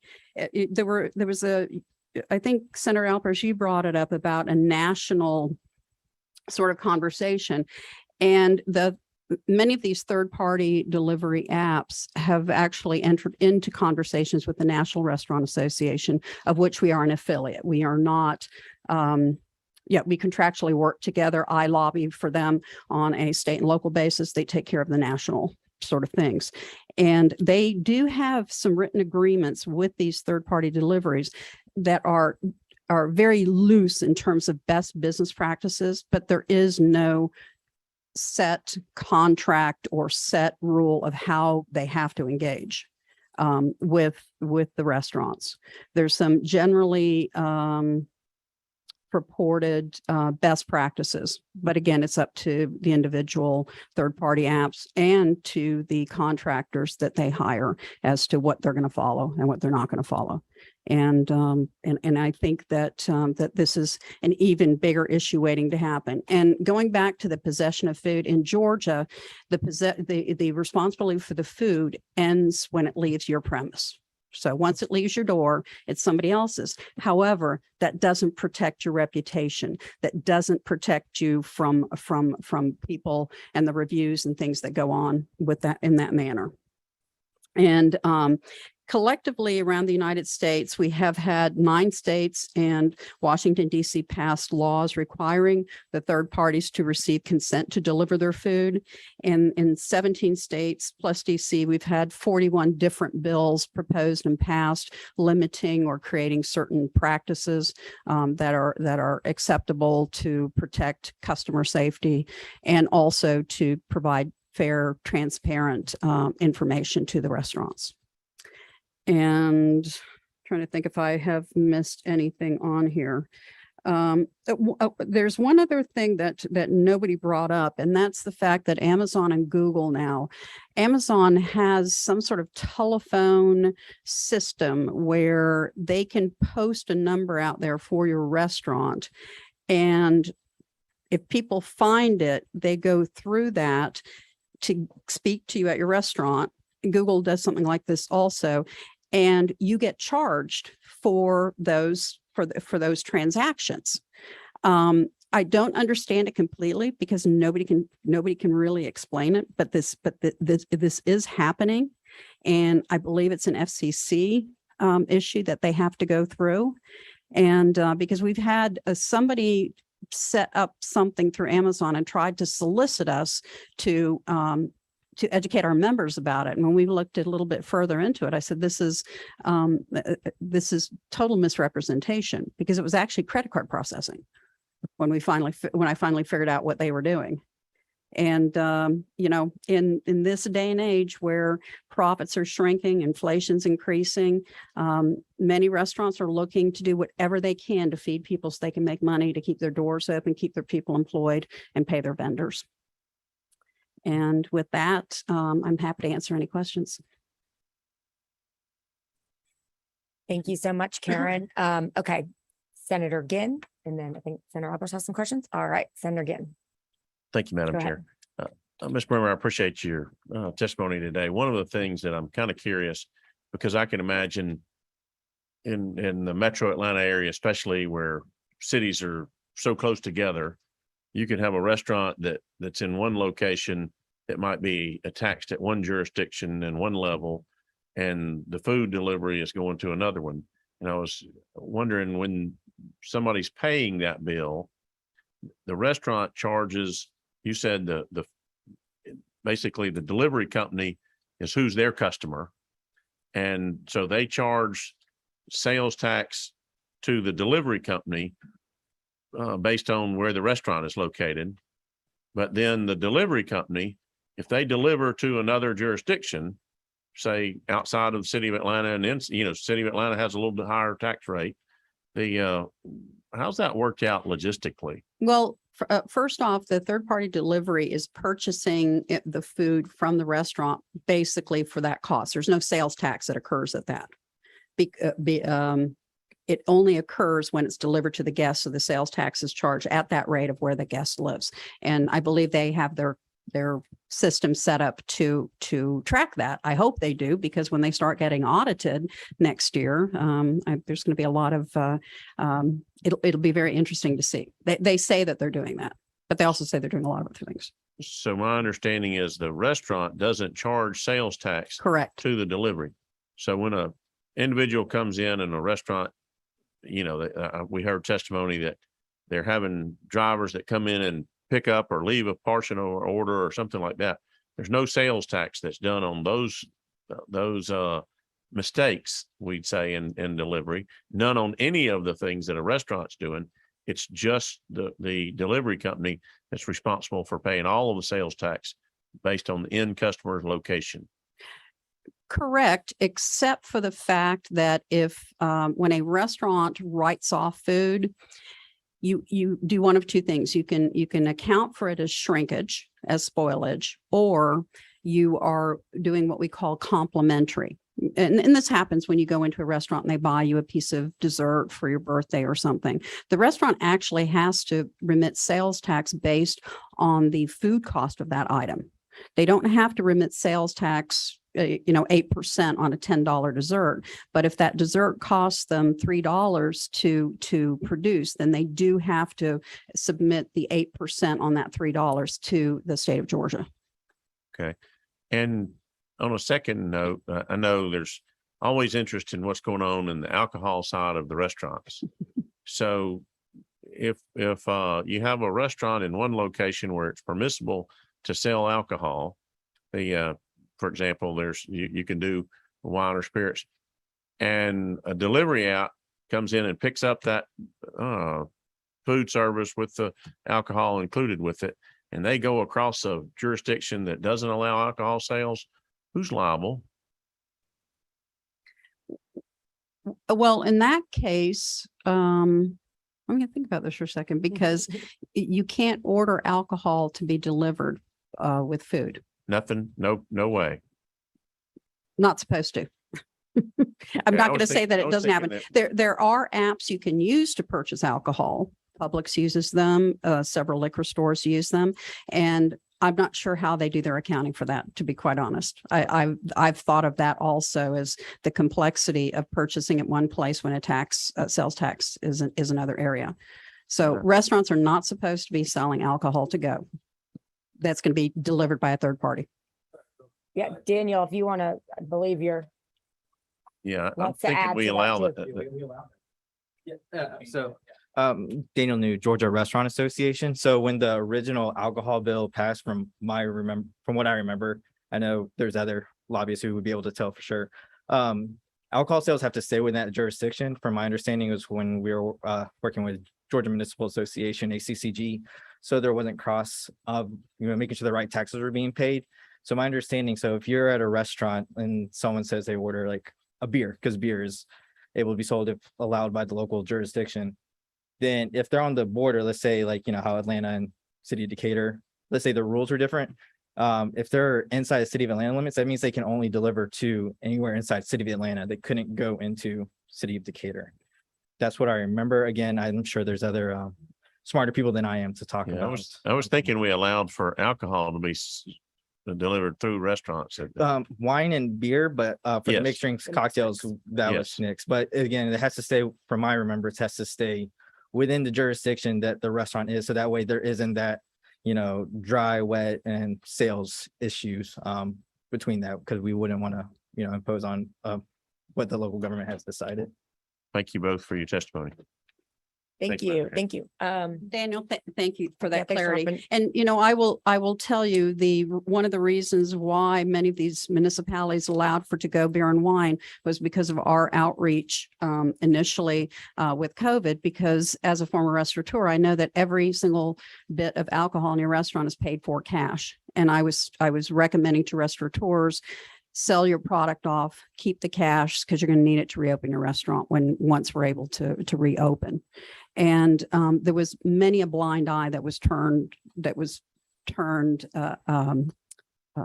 that people, that enforcement was not going on.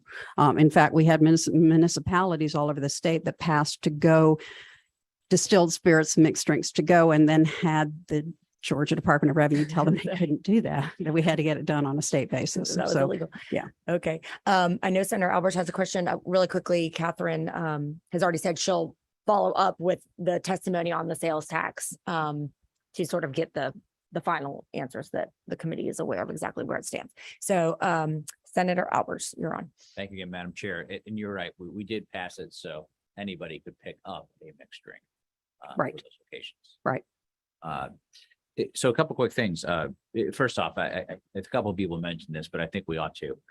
Had Governor Kemp not reopened the state up in the summer of 2020, we would have had 75% of our restaurants fail, is like what happened in other states, right? Yep. So the fact that he opened up the state and trusted folks to do that was a game changer, even though I know that they're still feeling the pain of what's happened over the last couple of years. And 40+ year inflation is not helping at all. I know that's it's adding to that part of it. Karen, let me also say publicly that you did such a phenomenal job representing our restaurants throughout our state. You've always been there for every one of us, both on the business side and the elected side. So we thank you for what you're doing and making a difference. What other things is GRA or NRA doing nationally? It always concerns me when we get a patchwork of solutions, right? So somebody lives in Columbus, but right across the bridge they're in Alabama, right? Or if you live up in Augusta, you're across from South Carolina, and then all of a sudden we have 18 different laws governing different things. So is there a movement nationally to try and look at a holistic solution to this? I think there has been somewhat of a trend. Back in 1934, the U.S. Department of Public Health created the FDA Food Code, Food and Drug Administration Food Code. And you've seen me walk in here with that giant binder before.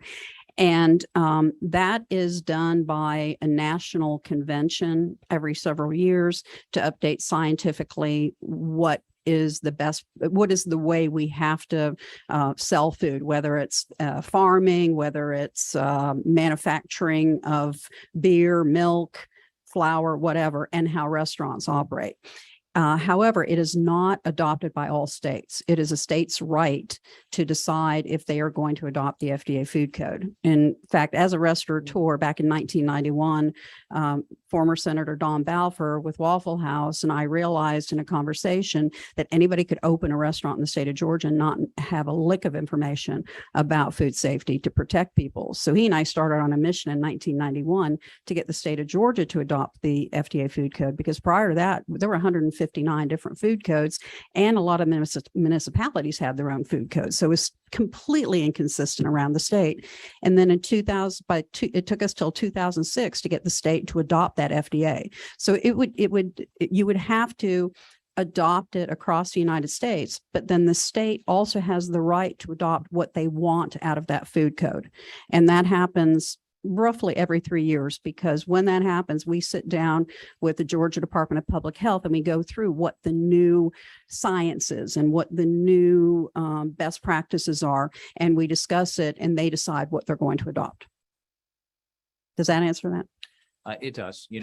Earlier this year, we passed legislation for food trucks who were getting health inspection from every single county they went to, which was silly, right? I mean, they were spending half their time getting inspections as opposed to getting the right inspection for wherever they were domiciled to begin with. And I just want to make sure whatever we come up with doesn't end up being that this city does it this way, this county does it this way. I think as a state, whatever we do, and I'm particularly concerned about two things. I think it's the transparency, certainly, but it's the delivery of the food, right? That the health and safety risks that are there. And I did have the same thing. I had a family show up with a dog in the car one time. Well, and also think about the fact that these third-party delivery companies are not verifying that it's a restaurant that they're putting on their platform, and they're marketing it as a restaurant. And you could fill out a form with DoorDash and start selling hamburgers out of your house, make a little extra money there. I need it.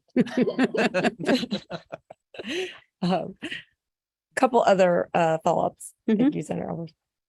Thank you, Karen. So speaking of Senator Albert's new business making hamburgers in his kitchen in the 56th, you brought up a lot of interesting things during your testimony. One of them being chef, which I have seen a few articles about. Now, did you say that's SHEF? Or Yeah, SHEF, Okay, and you said it's out of California. I guess that makes sense. Like it's a technology. San Francisco. It's like yeah. an app thing. Yeah, it's not a food company. Right. It's a technology. It's a technology company. Okay, so how many states is it operating in? We're not completely sure. Okay. I mean, I know it's relatively new. So, but you mentioned, I believe, that you thought that Chef could not legally operate in Georgia. But Senator Albers could create a business with or was Not- that just a joke? That was just a joke. Okay. I mean, he could get the Chef app and start doing that because you are self-attesting that you have a business license, you're collecting sales tax, your kitchen's been inspected, you have food service training, and it's going on in our state. So it is going on in Georgia. Okay, Yes, that was really my question, whether or not anyone was utilizing that platform here in Georgia. And you had said that you believe that that is in contravention of Georgia law, Mhm. but apparently that's not settled currently. I mean, Yeah, go ahead. Save Our Sandwiches with Must Ministries. They could, Yeah. for 20 years, my family, we made sandwiches delivered, and all of a sudden, no, we couldn't make sandwiches delivered anymore because we were in a certified kitchen and all that crazy stuff like that. So it's definitely illegal to do that. Yes, it is. So Okay, if we but can't of get free course, sandwiches away, we certainly couldn't sell them, right? So. but of course, it doesn't mean it isn't happening unless we did Sure. something in the law, like, okay, for a nonprofit. Yeah, nonprofits have you know, have yeah. different standards. However, I will tell you, most churches now require the people working in their halls to have somebody Serve Safe certified, and they follow and they ask to have their kitchens inspected. Most large churches do that for a liability aspect because a lot of food poisoning occurs at church suppers for some Okay. reason. Great. Okay, so Chef was one of my questions. You also mentioned 9 states in the District of Columbia requiring something, and then 17 states and DC having other practices or contracts or legislation. And I would be curious to, before our next meeting, if we could have information on that. Sure. I think we presented, did we send some of that over to you, some of the legislation in other states? Did we? Okay.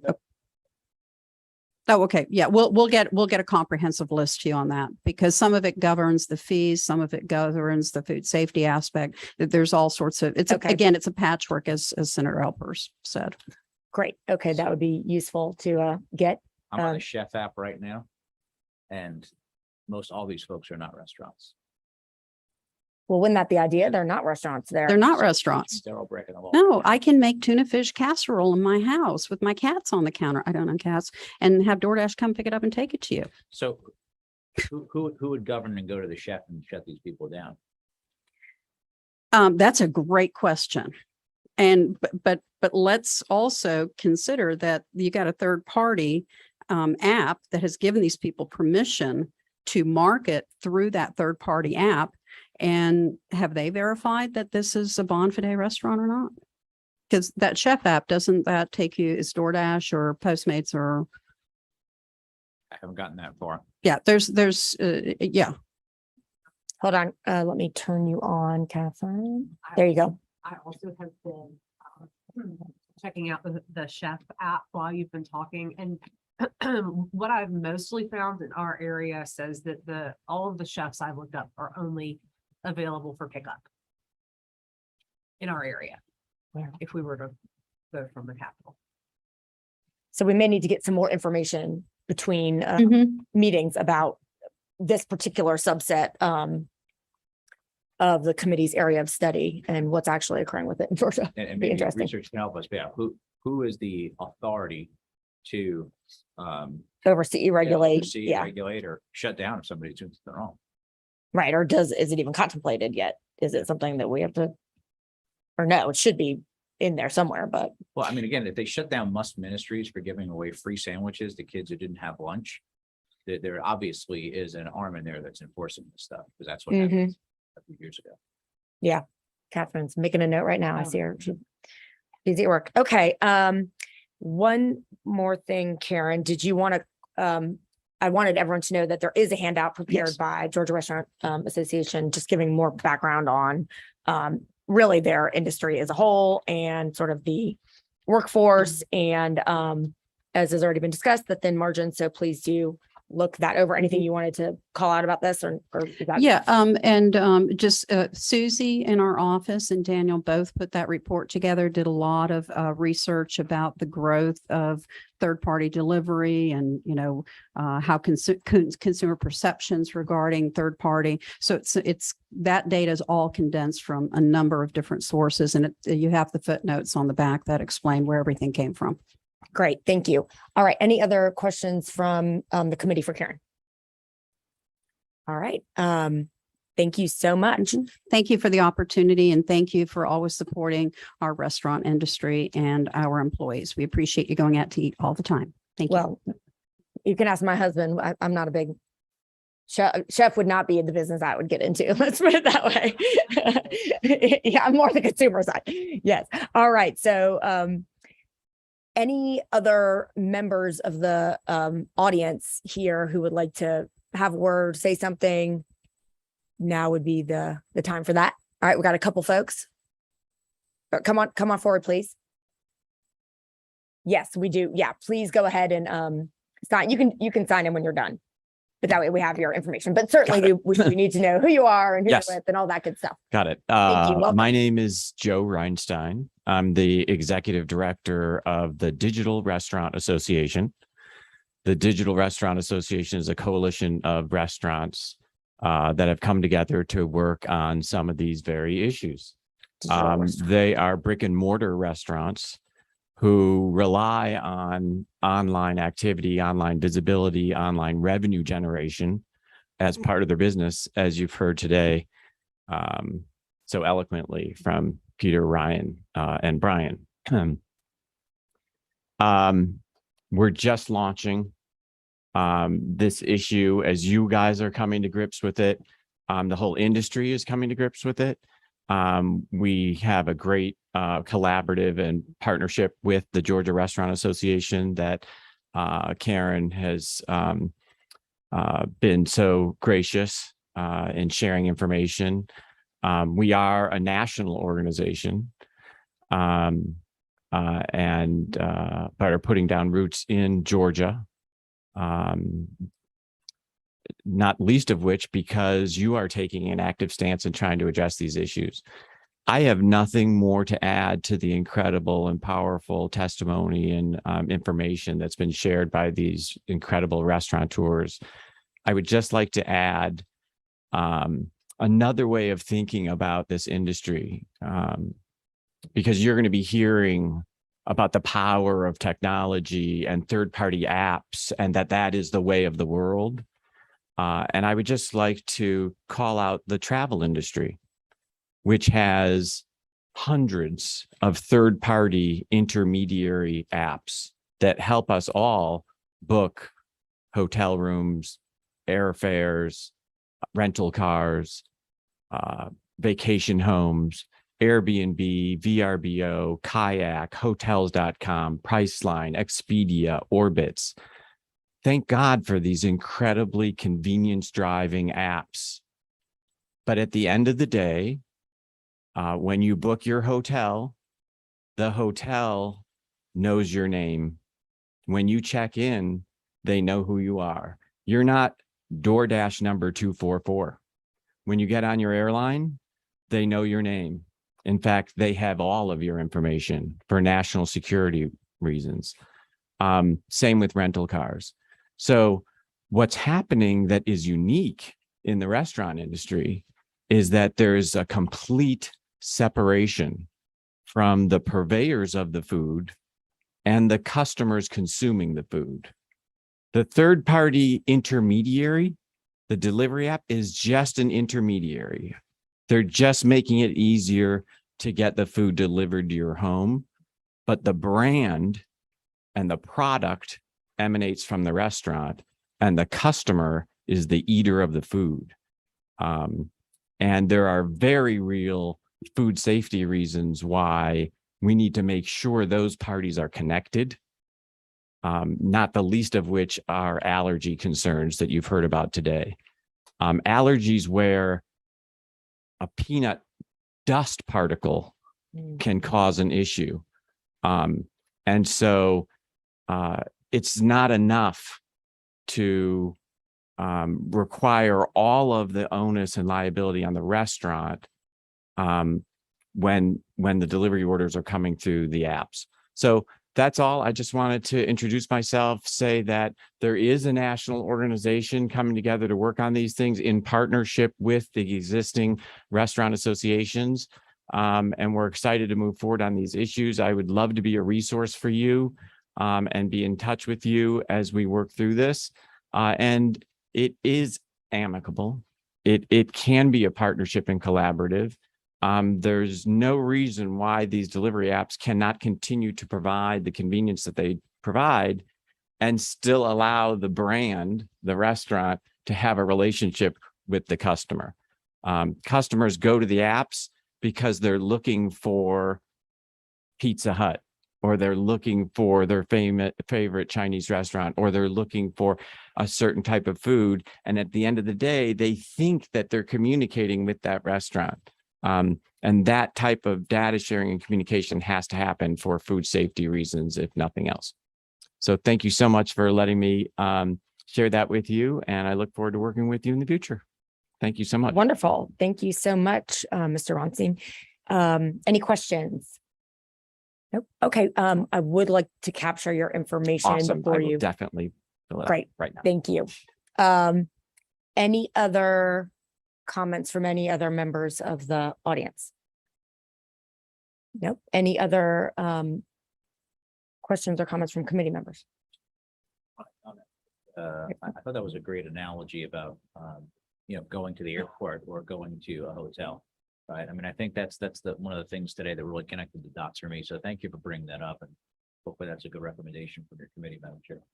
Absolutely. I think we'll do a little bit more research on some of the things that have come up today before, and that we could disseminate to committee members before we have our next meeting.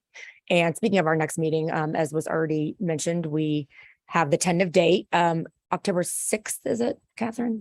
October 6th, and we'll certainly be hearing from some third-party delivery app companies as well as some local delivery companies. Maybe we may invite Mr. Ronstein or some others back, as well as, of course, have GRA and some restaurateurs present as well. I do want to announce that we do have lunch for everyone in the Mez. I believe that's where it is. And we want to thank the gracious sponsorship of Georgia Restaurant Association and our restaurateurs for our lunch today. So now, having spent the last hour and a half being hungry, I'm very excited to get to eat lunch. And so we're all very grateful to you for providing lunch. I think that was everything that I had written down. Just thank you again to Catherine and to Stephanie and to everyone for your participation today. Without anything else, we are adjourned. Thank you so much.